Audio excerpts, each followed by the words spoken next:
Doctor साहब मुझे कुछ दिखाई नहीं देता। एक छोटे से गांव में एक डॉक्टर साहब का छोटा सा अस्पताल था। उनके पास बहुत से लोग अपना इलाज करवाने आते थे। एक बार एक बूढ़ी अम्मा उनके पास आई। बूढ़ी अम्मा को अपनी उम्र के कारण देखने में बहुत परेशानी होती थी।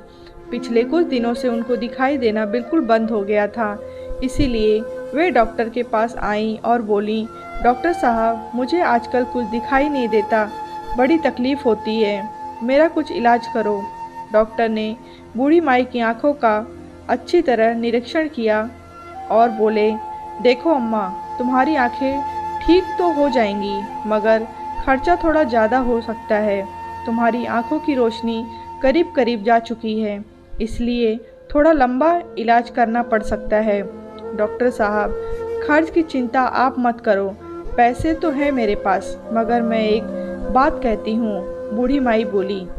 बोलो अम्मा, क्या कहना चाहती हो? डॉक्टर ने पूछा। देखो, मैं ठहरी बूढ़ी, बार बार यहाँ आने में मुझे मुश्किल होगी, इसलिए आपको मेरे घर आकर इलाज करना होगा, वह बोली। चलो ठीक है, डॉक्टर ने कहा। अब सुनो, तुम्हें क्या करना है। एक और बात, डॉक्टर साहब, खर्चे की मुझे चिंता नहीं है, लेकिन आपकी फ़ीस तो तभी दूंगी जब मेरी आंखें सच में पूरी तरह से ठीक हो जाएंगी, बूढ़ी अम्मा ने डॉक्टर को समझाया। डॉक्टर साहब को पूरा विश्वास था कि उनके इलाज से बूढ़ी अम्मा की आंखें जरूर ठीक हो जाएंगी, इसीलिए वे उनकी बात मान गए। फिर उन्होंने अम्मा को समझाया कि क्या करना है। इलाज शुरू करने के लिए जब वे बूढ़ी अम्मा के घर पहुँचे तो उन्होंने वहाँ बहुत सी कीमती चीज़ें देखीं। उनको लालच आ गया। बूढ़ी माई के अंधेपन का फ़ायदा उठाकर उन्होंने कुछ चीज़ें चुरा लीं। अब तो हर बार वे यही करते लगे। जब भी बूढ़ी माई के घर इलाज के लिए जाते, कुछ चीज़ें चुरा लेते। धीरे धीरे उनका लालच इतना बढ़ गया कि उन्होंने ठीक से इलाज करना बंद कर दिया, ताकि ज़्यादा दिनों तक बूढ़ी माई अंधी रहे और वे ज़्यादा से ज़्यादा चीज़ें चुरा सकें। इसलिए वे दवा की जगह उन्हें पानी में चीनी डालकर पिला देते थे। धीरे धीरे बूढ़ी माई का घर खाली होने लगा।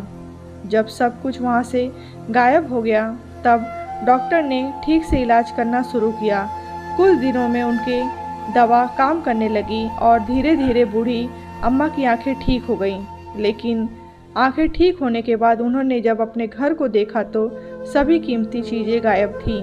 वे समझ गईं कि ये सब डॉक्टर ने किया है और उनकी सभी अच्छी और बहुमूल्य वस्तुएं चुरा ली हैं। जब डॉक्टर ने अपनी फ़ीस मांगी तो बूढ़ी माई ने कहा, मेरी आंखें ठीक नहीं हुई हैं, मुझे कुछ दिखाई नहीं देता, लेकिन तुम मुझे देख सकती हो अम्मा, चारों ओर देखो, तुम्हें सब दिखाई देगा, डॉक्टर ने कहा। अम्मा ने एक बार फिर चारों ओर देखा और बोली, नहीं नहीं डॉक्टर साहब, मुझे कुछ दिखाई नहीं देता। डॉक्टर को बहुत गुस्सा आया कि सही इलाज के बाद भी अम्मा झूठ क्यों बोल रही हैं। डॉक्टर ने गांव की पंचायत में शिकायत की। गांव के सभी बुजुर्ग समझदार लोग बूढ़ी माई के घर इकट्ठा हुए। तभी बूढ़ी माई ने पूरी बात बताई। मेरी आंखें से पहले थोड़ा थोड़ा दिखता था। जब मेरी आंखें खराब हुई तब मेरे घर में बहुत सी कीमती चीज़ें थीं। अब जब इलाज के बाद मैंने आंखें खोली और चारों ओर देखा तो मुझे कुछ भी दिखाई नहीं देता, सभी चीज़ें गायब हैं। मैंने डॉक्टर साहब से पहले ही कहा था कि उनकी फ़ीस मैं तभी दूंगी जब मुझे सब दिखेगा, लेकिन मुझे तो यहाँ कुछ भी दिखाई नहीं देता, इसीलिए मैं फ़ीस क्यों दूँ। सभी लोग समझ गए कि चीज़ें डॉक्टर ने चुराई है। इस गलत काम के लिए डॉक्टर को सज़ा दी गई। उन्हें गांव छोड़कर जाना पड़ा। कहानी अच्छी लगी हो तो लाइक करें और शेयर करें।